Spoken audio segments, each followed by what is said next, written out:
In the book of Daniel. We're in the book of Daniel. We're in the land of Babylon. Years are going by. How many years was Israel decreed? How many years did God say He would punish Israel for and send them out of the land of Canaan into Babylon? 70 years. Many, many years have gone by. What we're about to see tonight in Daniel chapter 5, if you want to turn to it, we're in Daniel chapter 5. What we're about to see is the bitter end of their stay. We're looking at the Babylonian counterfeit gods, the gods that Satan props up in counterfeit or to take the place of the worship of Yahweh, the one true God, the God of Israel, the God of Abraham and Isaac and Jacob, the Creator. Satan has his counterfeits. I want to look again tonight at another incident that occurred in Babylon, recorded in the book of Daniel, and that is the incident of the handwriting on the wall. We still use this phrase. All kinds of people use this phrase. I wonder how many people that use this phrase know of the story of the false gods being propped up on this night and Yahweh showing up personally on the scene to say, not on my watch, not going to do this anymore. And that's exactly what you see again. The power of God, the power of Yahweh showing up when these arrogant men try to worship something else. A couple of slides here. I need to get you in the right historical framework. So a couple of years. Jerusalem fell to Nebuchadnezzar and the Babylonian Empire in 586 BC. You got to know some of these years to know where we are in the story here. When Jerusalem fell, what else fell? What did Nebuchadnezzar's army destroy in the city of Jerusalem? Why is it so important that this city, what was the most cherished thing inside the city walls of Jerusalem? The temple, the worship center, the place where God's presence was, the Shekinah glory in the Holy of Holies in the temple. Well, in 586 BC, God had had enough of the disobedient Jews. He had promised, if you're disobedient, eventually I'll exile you, I'll kick you out of the land, and He finally did it. And in 586 BC, this is the year God chose to do it. He chose to raise this man named Nebuchadnezzar, the king of the Babylonians, and that's who did it, Nebuchadnezzar's army. So in 586 BC, Jerusalem falls. How many years do you have to count from 586? What is the number we just talked about? How many years would they be in Israel, in Babylon? 70 years. So until 70 years go by, we're not done. God started, I think without question, God started counting when the temple fell. That's when worship was no longer possible. Jewish worship, the high priest, the bringing of the animals to the Levites daily, the morning offering, the evening offering, the free will offerings, the feast days, Yom Kippur, Sukkot, all the feast days, all that's over. It's temporarily stopped when the temple goes away. That's the only date that matters to me. 586 BC, the temple is destroyed. Nebuchadnezzar, the one who destroyed the temple, his army, he dies in 562 BC. We saw Nebuchadnezzar. Nebuchadnezzar was the king that threw the three boys in the fiery furnace. Nebuchadnezzar was the one who had the dream of the tall statue with the head of gold and the arms and chest of silver. Nebuchadnezzar is the one that brought Daniel in, and Daniel interpreted his dream.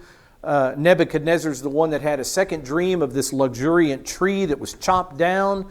Nebuchadnezzar is the one who lived for 7 years as a beast of the field. Nebuchadnezzar, he died in 562 BC. How long had Israel been there? I mean, do the math. From 586 to 562, it's only the first, 24 years? It's only the first 24 years out of 70 that Nebuchadnezzar was alive. So Nebuchadnezzar dies in 562 BC. Another year, Babylon would fall to the Medo-Persian Empire in 539 BC. In 539 BC, God decided it's time for Koresh, Cyrus, to show up on the scene like he predicted in Isaiah 41 from last week, from Sunday night. He made a promise, he made a prophecy that he would raise up my servant. Remember, he called him Cyrus? He would raise up his servant. He would crush people like a man stepping on mortar, like a potter manipulating clay, that Cyrus would crush Gentile nations, and that Cyrus would one day come back in and let Israel go. He would free Israelis. He would free the Jews from Babylon. The Babylonians weren't going to do it. The Persians did it. Cyrus would free the Jews. So Babylon fell to the Medo is the Medes, another group of people. The Medes and the Persians were co-rulers here eventually. So Babylon, the city, fell to the Medo-Persian Empire in 539 BC with this event, Daniel chapter 5, the handwriting on the wall story of King Belshazzar. That's what we're talking about. So 586 to 539, what is that? 46, 47 years? How many years does Israel have left if it's only 47 years have gone by? They've got 20-something years to go, but not in Babylon. Remember, and I'll show you the timeline in just a minute, Israel went back into the land under with Zerubbabel with about 50,000 people. I'll show you this in just a minute. But they only started to build the temple. The temple wasn't established and rebuilt and ready to be worshipped in until 515 BC, which is 70 and a half years after 586 BC. So all this, it's a slow process to rebuild a building as grand as the temple when you don't have cranes. So it took a while. So we see the handwriting on the wall, and this is the beginning of Cyrus destroying Babylon. This is it. We're seeing it right now tonight. Belshazzar is called the son of Nebuchadnezzar. We'll see that in a verse in a minute. But he is many generations later than Nebuchadnezzar. He's a son of a son of a son of a son of Nebuchadnezzar. He is Nebuchadnezzar's great-great-grandchild. That's who Belshazzar is. But it calls him son, a relative. He's blood to Nebuchadnezzar. He is royal lineage in Babylon, but he is not one generation removed from Nebuchadnezzar. Many, many years have gone by. Several people have reigned in between the two. So Belshazzar is Nebuchadnezzar's great-great-grandson. He's the star of this show. He's the one that Yahweh sent the handwriting on the wall. He's the one, as we'll see, that was weighed by God and seen unfit and destroyed because of it. That's what the handwriting on the wall means. Some other information. I don't know what happened here. This isn't bueno. So, okay, let me just skip it. We'll go to this. You don't have to know these names. They're not Jewish names. They're Babylonian names. I just want to show you that Belshazzar is not Nebuchadnezzar's immediate son. He's his great-great-grandson. You find some of these names in the Scripture, to be sure. In 2 Kings, Evil-Merodach's name shows up. Nergal-Sharezer, the one in the middle there, Jeremiah 39 speaks of him. But let's go through what it says here. It's supposed to be one at a time, and that's a disaster. But see if you can follow me one line at a time. Evil-Merodach was Nebuchadnezzar's son. He reigned for 2 years. So count the number of people that reigned in between Nebuchadnezzar and finally Belshazzar. Neriglissar was Nebuchadnezzar's son-in-law. Not his son, his son-in-law. So he's Evil-Merodach's brother-in-law. And this guy killed Evil-Merodach and took his place as king. Once Nebuchadnezzar, this is what I'm trying to show you through this slide. Once Nebuchadnezzar lost power, once he died, the kingdom of Babylon was shaky at best. No one reigned again. Nebuchadnezzar reigned for 43 years. And look, we've already seen one guy only reign 2 years. We see the next guy only reign 4 years. The stability of the Babylonian Empire, it was crumbling once Nebuchadnezzar, the great king, left. And it crumbles until we get down to Belshazzar. So he reigned, this guy, Neriglissar, reigned for 4 years. He's called Nergal-Sharezer in the Bible in Jeremiah chapter 39. He's not the king in those chapters. He's the son-in-law of the king. So there he is. After his death, His son, Labashi-Marduk, became king for only 2 months when he was assassinated. See all the problems? A brother-in-law kills his brother-in-law to steal the throne from him, and then that man is killed by, his son becomes king and he's murdered. It's just, there's chaos. There's no stability in Babylon. God, Yahweh, is starting to destroy the empire so he can bring in the Persians and Cyrus, who would send Israel home. It all makes sense if you see God's hand in all of this. So Nabonidus, you may know that name from history. It's certainly a bigger name than the rest of them. Nabonidus became king and reigned for 17 years in Babylon. He reigned from 556 to 539 BC. 556 to 539 BC.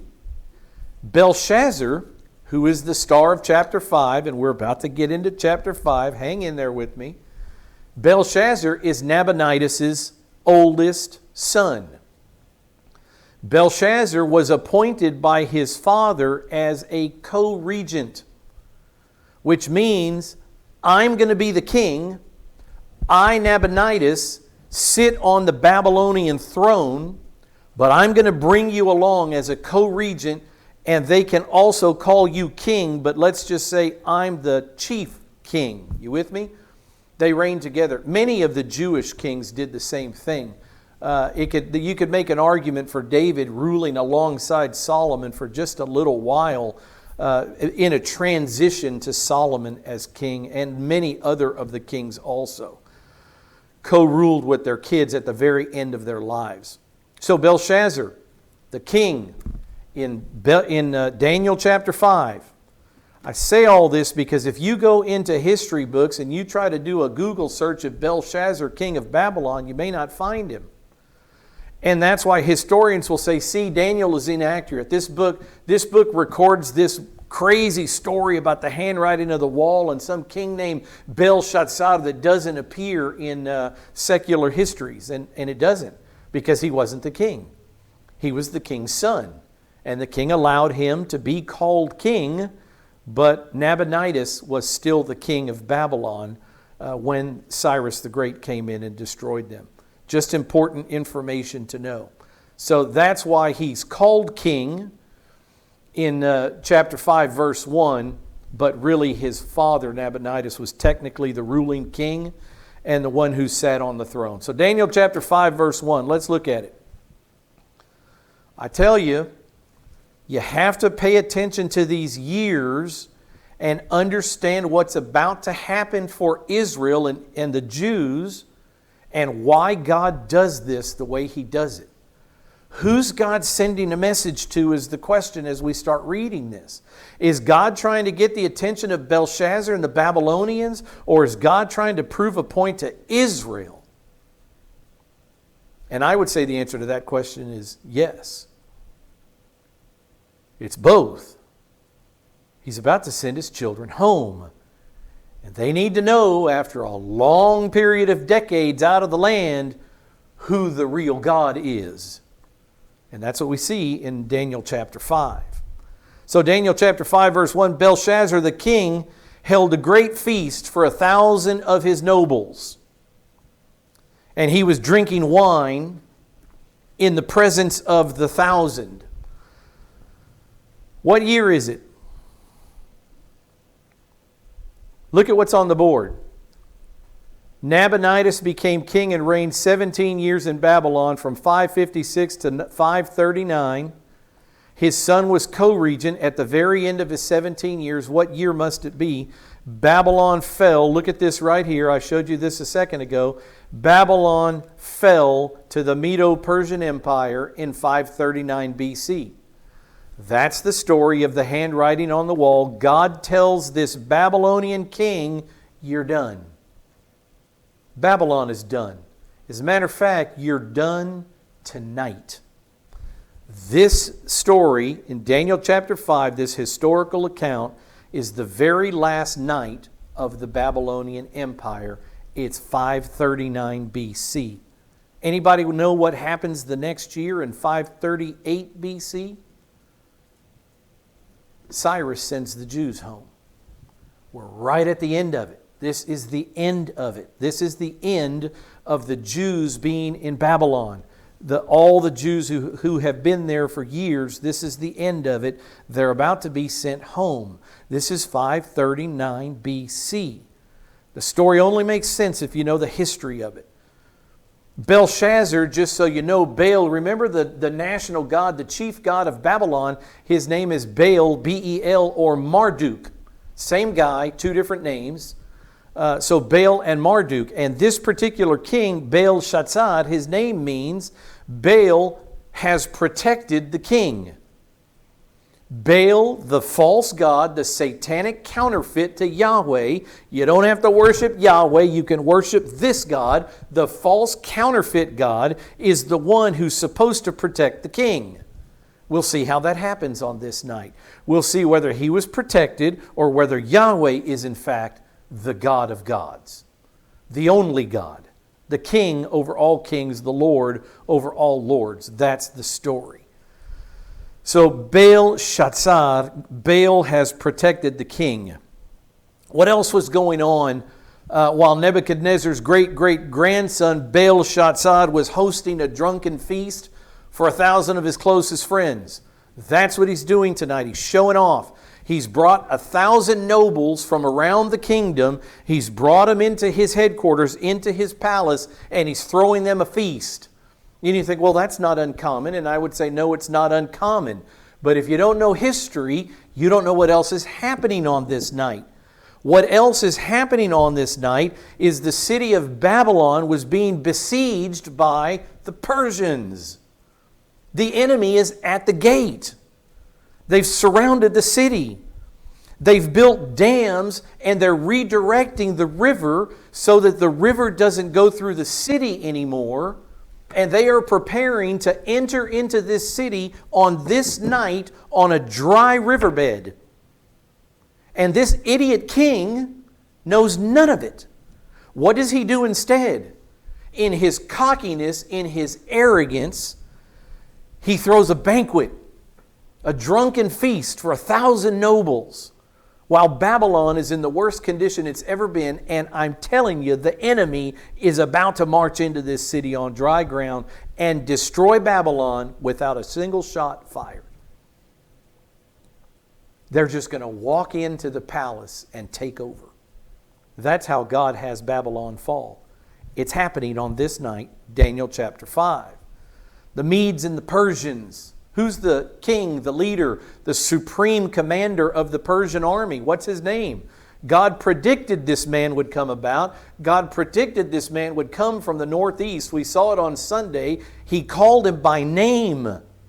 Cyrus the Great, the Persian, is in town. And Belshazzar's having a drunken feast for his buddies. Cocky, arrogant. Remember these verses from Sunday night. Thus says in Isaiah 45:1, thus says Yahweh to Cyrus, his anointed. Now this is 200 years before Cyrus is born. But in God's mind, because He knows all things and time really doesn't exist to God, He can make this declaration to an unborn child. Thus says Yahweh to Cyrus, his anointed, whom I've taken by the right hand, to subdue nations before him, like Babylon. He's going to do it on this night. And to loose the loins of king, like Belshazzar. You're free. You're no longer king. To open doors before him so that the gates will not be shut. Interesting. Isaiah 44 verse 28. It is I who says of Cyrus, God says, he is my shepherd. He will perform all my desire. And what's God's desire? Is God's greatest desire for Babylon to be destroyed? Or on this night is God's greatest desire to get the Jews back into the land He promised them and get that temple rebuilt? What's His greatest desire? He wants the Jews back home. He wants the temple rebuilt. He wants the world to worship Him at the temple like they did before. He wants the high priesthood reinstated. He wants Israel to celebrate the feasts again. He wants Israel to attract the world to Him, to a relationship with Him through their worship at the temple. So He sends Cyrus to do that, and no one can stop it. He'll perform all my desire. And he declares of Jerusalem, Cyrus declares of Jerusalem, because God put this on his heart, rebuild the city. It's time for Jerusalem to be rebuilt. And of the temple, Cyrus will say this, your foundation will be laid. I'm sending the Jews back. I'm paying for it. And God's temple will be rebuilt. Cyrus the Great, Koresh. Koresh. Ezra chapter 1 verse 2, we see that the time has come. In Ezra chapter 1, he begins to do it. In Daniel chapter 5, this is the last night Belshazzar and the Babylonians will rule anything on this planet. They're done. And Cyrus comes in. And when Cyrus shows up, thus says Cyrus, king of Persia, about Yahweh who called him to do this job. Yahweh, the God of heaven, has given me all the kingdoms of the earth, and he has appointed me to build him a house in Jerusalem, the temple which is in Judah. What's on God's mind? The destruction of the nation of Babylon, or the temple, the temple, the temple, the temple? He wants to reinstate worship, proper worship, Mosaic law worship of him in the temple. So the time has come. The promises are being fulfilled. The prophecy is coming true. Yahweh can be trusted. He said in Isaiah 41, this night would come that the Persians under Cyrus would destroy nations, that Cyrus would send Jerusalem back home, and the night has come. But what does Cyrus have to do? Cyrus the Persian, what does Cyrus the Persian have to do before he can send the Jews, before he can free the Jews and send them back to the promised land? What does he have to do? Who stands in Cyrus's way? Belshazzar and the Babylonians. Belshazzar and the Babylonians, who are in control of the Jewish people. Cyrus has to destroy the kingdom of Babylon. And so you have Daniel chapter 5. The Babylonians, just as a side note, the city of Babylon, part of the cockiness of the king on this night, you think, was this king just stupid? Well, how could he have done? You can't say that either anymore. Beep that. I'm kidding. But you can't say it anymore. But what was this king, stupid?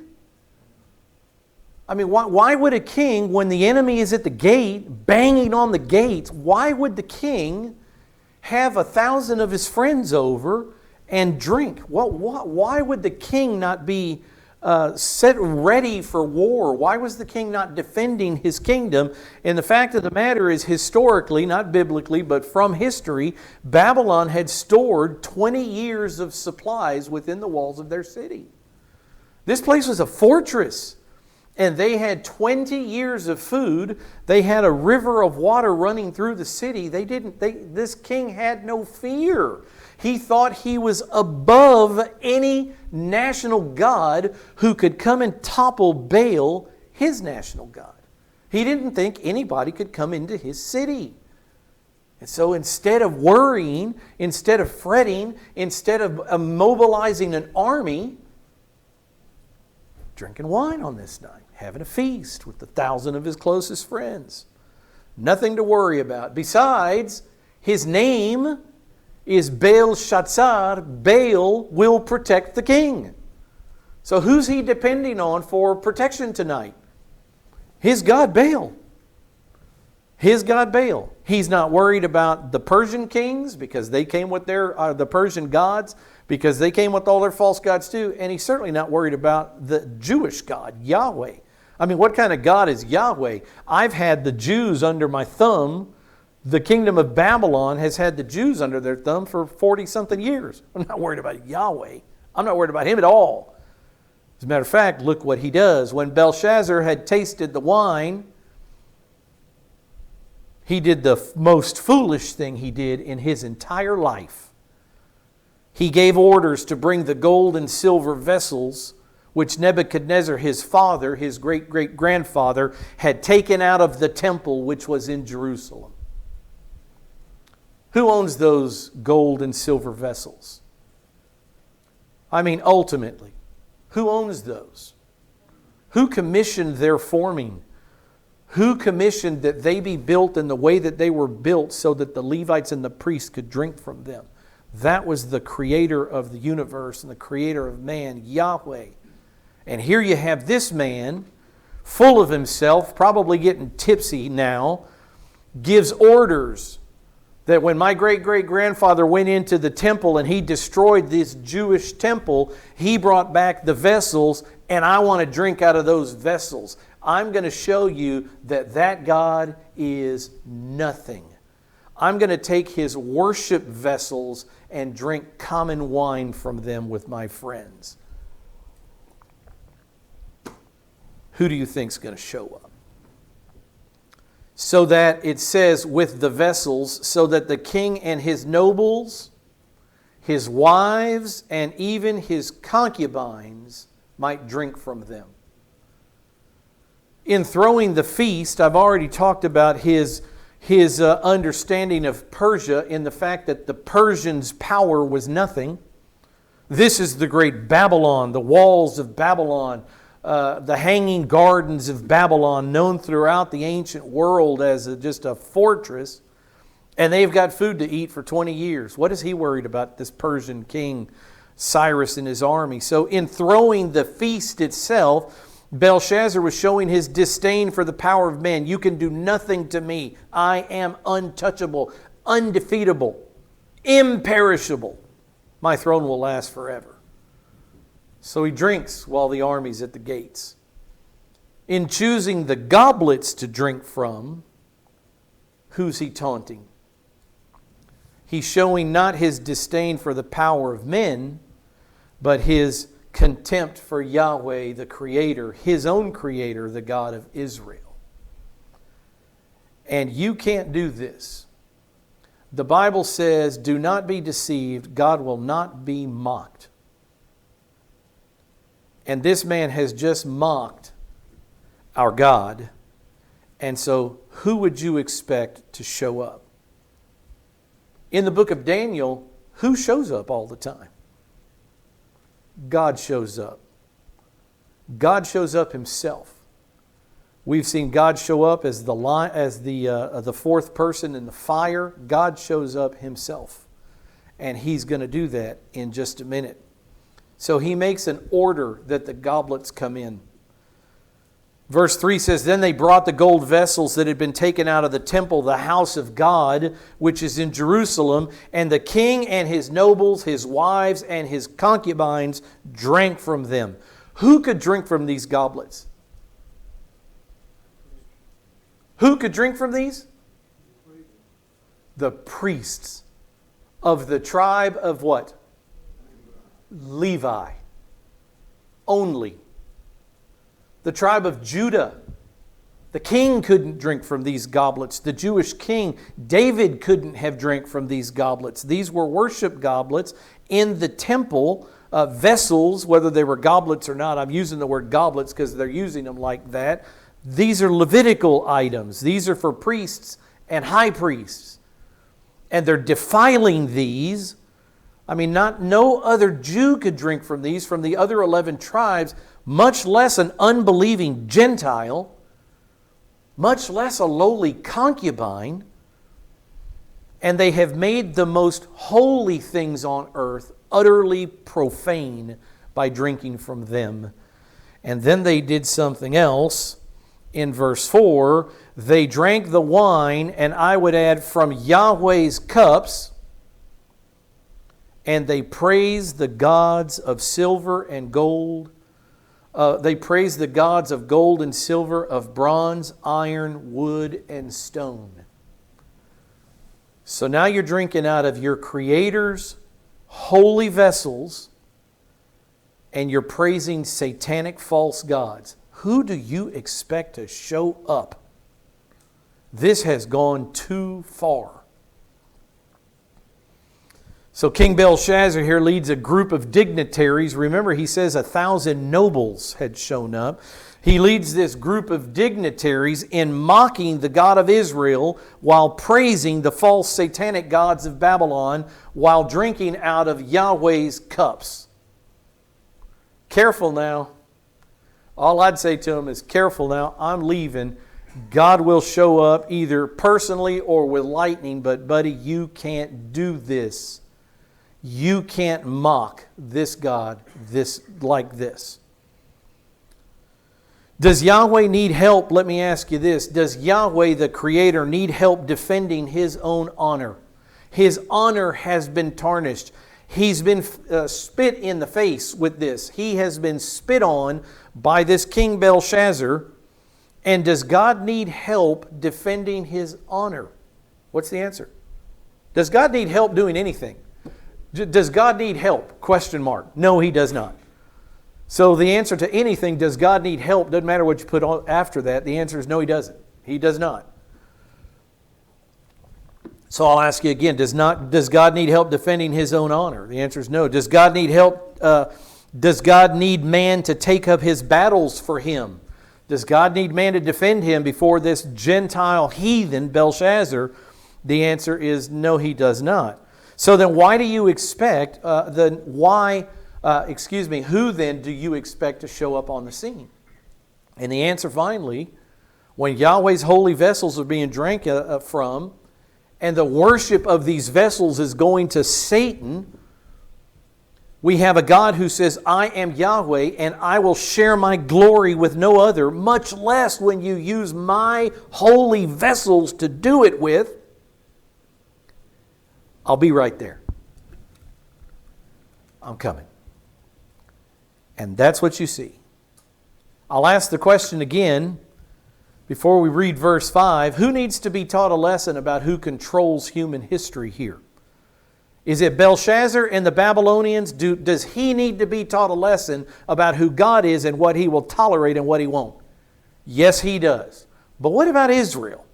Don't forget the big picture here, that the Savior would come through Israel. Israel has to be in their land. The Savior would be born in Bethlehem, the house of bread. None of this happens in Babylon. God has to get Israel back into the land for the promises. A virgin shall conceive and bear a child, and he will be born in Bethlehem. And all those things have to happen in the promised land. God has to get the Jews back into the promised land. Not only that, He said they'd only be exiled for 70 years. The clock's ticking. So who else needs to be reminded at the end of their exile stay in Babylon? Listen, I am your God, and I am sending you back, you idolatrous, stiff-necked, stubborn people. I'm sending you back into Jerusalem, the place I kicked you out of several years ago. I'm sending you back. I expect the temple to be rebuilt and for you to start worshiping me properly. Israel needs to be reminded of these things also. Remember what year it is? It's 539 BC. What year does Zerubbabel go back into the land? The very next year. Israel needs to know who's in control of human nature here. Israel needs to know it's Yahweh that controls things. I'm not going to go through this whole timeline. I'm just going to circle one thing, and here comes the circle. Cyrus, king of Persia, issues a decree that the Jews can return to Jerusalem and rebuild the temple. What year inside that circle? 538 BC. Zerubbabel then, in 538 BC, Zerubbabel is a man who's in the line of Jesus Christ. He is royalty. Zerubbabel leads 49,000 or so Jews back into Jerusalem. This is the first letting go. More Jews would go with Ezra, and more Jews would later go with Nehemiah, but this is the first group to go back. And in 538 BC, Cyrus takes over Babylon. He destroys Babylon, takes over Susa, the capital. And the very next year, within 12 months, he tells the Jews, because this is what God has raised him to do, you go back home to your promised land and you rebuild the temple of Yahweh, the Most High God. This is about to happen, and Israel needs to know it. So verse 5, and we're going to stop very soon. Verse 5 says, suddenly, remember the scene. Belshazzar, not afraid of the Persian army, not afraid of the rivers drying up, doesn't know what's going on outside. He's getting drunk. He's in the process of getting drunk. He's got 1,000 noblemen around. He's mocking the living God by drinking out of God's own cups. And God shows up on the scene. Verse 5 says, "Suddenly the fingers of a man's hand emerged and began writing opposite the lampstand on the plaster of the wall of the king's palace. And the king saw the back of the hand that did the writing." What would you expect the king's response to be? I mean, imagine this yourself. You've got nothing but a hand, no arm, no body, just a hand, but a visible human hand that starts etching into the wall with his finger. Who wrote with his finger? Jesus. Did Jesus write with his finger? When did Jesus write with his finger? You sure? Terry says Jesus wrote with his finger in the sand when they brought the prostitute to him and said, "In the law it says that this woman should be stoned to death. What say you?" And Jesus bows down onto his knees and writes in the sand. I wonder what he was writing. It also says in the Old Testament, and I'm going to kick myself if I can't find this verse, that the law of God was written on the tablets of stone with the finger of God. So God doesn't send a hand. He sends what He has done before. He sends His finger. It's how He wrote the law. The Scripture says that it's at the end of the book of Exodus. I thought it was in Exodus chapter 39, but it's not. I'll find it for you. Anybody know? Anybody know where this passage is? Well, I've lost all of you because all of you can try to find it, win the trophy. But it says that the law was written with the finger of God. I'll find it in just a minute. So here we have God send His finger. And if Jesus, the Son of God, used His finger to write the law, then let's ask this, then who wrote the law? Whose finger was it that carved the law into the... I would make an argument that it was the Son of God, Jesus Christ, pre-incarnate Jesus Christ. And if the hand shows up, Jesus has already shown up in the fire once in Babylon. So if the hand shows up, the finger, and writes the Word of God on the wall, who do you think that hand belongs to? I would say it's the Son of God, pre-incarnate Jesus, the angel of the Lord, shows up again, just a hand this time. What does the king do? Doesn't matter how drunk you are, if you see this, you're going to freak out. He panicked. Verse 6 says, "Then the king's face grew pale and his thoughts alarmed him." Boy, I bet they did. Who's writing on the wall while I'm trying to enjoy a nice Cabernet out of Yahweh's cups? The king's face grew pale, his thoughts alarmed him, his hip joints went slack. Imagine this. And his knees began knocking together. The man couldn't stand up. He was wobbling around. He was so scared. It physically changed his body when he saw the handwriting on the wall.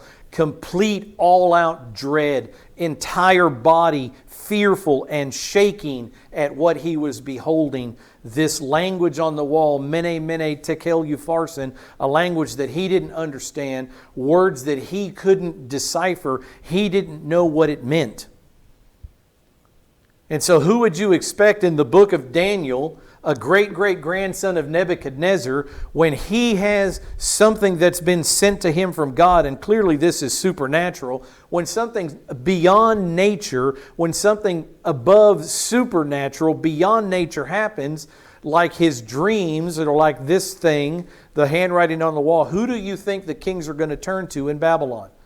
Who are they going to call in to interpret what that hand wrote on the wall and what it means to me tonight? They're going to call the magicians, the conjurers, the sorcerers, the wise men, the Chaldeans, just like Nebuchadnezzar did twice in his life. His great-grandson does the same thing, calls in Satan's men. Who does he need to call in? Daniel, my God is judge. And we will see next time that Daniel will walk into the room. This is good stuff. The book of Daniel is just so rich with God showing Himself. You get to the book of Daniel chapter 7 and you have Daniel have a dream and a vision, and Yahweh is teaching Daniel that a dominion will come, one like the Son of Man. Jesus, the Messiah, would come. He gives him the vision of the throne and the dominion having been given to the Son of Man, a dominion that will have no end. Yes, sir. Where is it? Exodus 31:18. 31. I thought it was 39. I should have known that. When you said that, it clicked. Exodus chapter 31, verse 18. By the way, Caleb, for zoning out of church, you can no longer come to this church.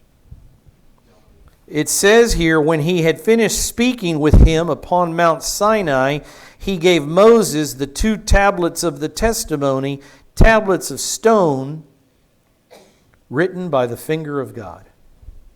Same finger that wrote on the stones, wrote in the sand. The same figure that wrote on the wall in Babylon this night. Let's close in prayer. Heavenly